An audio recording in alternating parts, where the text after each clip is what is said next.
আরে আরে বন্ধুরা দেখো, আমি আজকে নতুন চ্যালেঞ্জ নিয়ে নিলাম। আজকে আমার মায়ের চিংড়ি মাছ খুব পছন্দ, তাই আমি ঠিক করেছি নদী থেকে মাছ ধরে মায়ের জন্য রান্না করবো। এটা একটা বড় চিংড়ি পেয়ে গেছি, আরো কিছু মাছ ধরি। মা সারাদিন বাইরে অনেক পরিশ্রম করে, বাসায় এসে আবার রান্না করে, তাই আমি ঠিক করেছি আজকে মাছগুলো ধরে নিয়ে যেয়ে মায়ের জন্য রান্না করে মাকে বড় একটা সারপ্রাইজ দেবো। তো বন্ধুরা, তোমরা যদি এভাবে মাকে ভালোবাসো অবশ্যই কমেন্টে লিখে যেও, ভিডিওতে একটা লাইক এন্ড সাবস্ক্রাইব করে দিও। আমাকে ভালোবাসলে অবশ্যই ভিডিওতে একটা লাইক করে যাবে।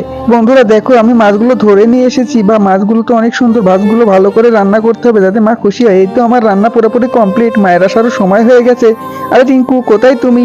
আরে মা, তুমি চলে এসেছো, তোমার জন্য একটি সারপ্রাইজ আছে। বাবা, আমার বাবাটা কত ভালো। কিন্তু রিঙ্কু, তোমার জামাই এত কাদা কেন? মা, আজকে আমি নদী থেকে তোমার জন্য মাছ ধরে এনেছি, রান্না করেছি।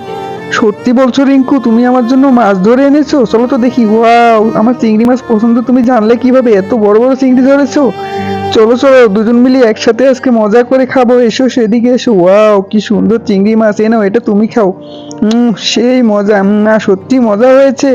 হ্যাঁ বাবা, সত্যি অনেক মজা হয়েছে। তুমি অনেক ভালো, তুমি আমার জন্য সারাদিন এত পরিশ্রম করে রান্না করেছো, আমি অনেক খুশি হয়েছি। বন্ধুরা, তোমরা ভিডিওতে লাইক করে যেও।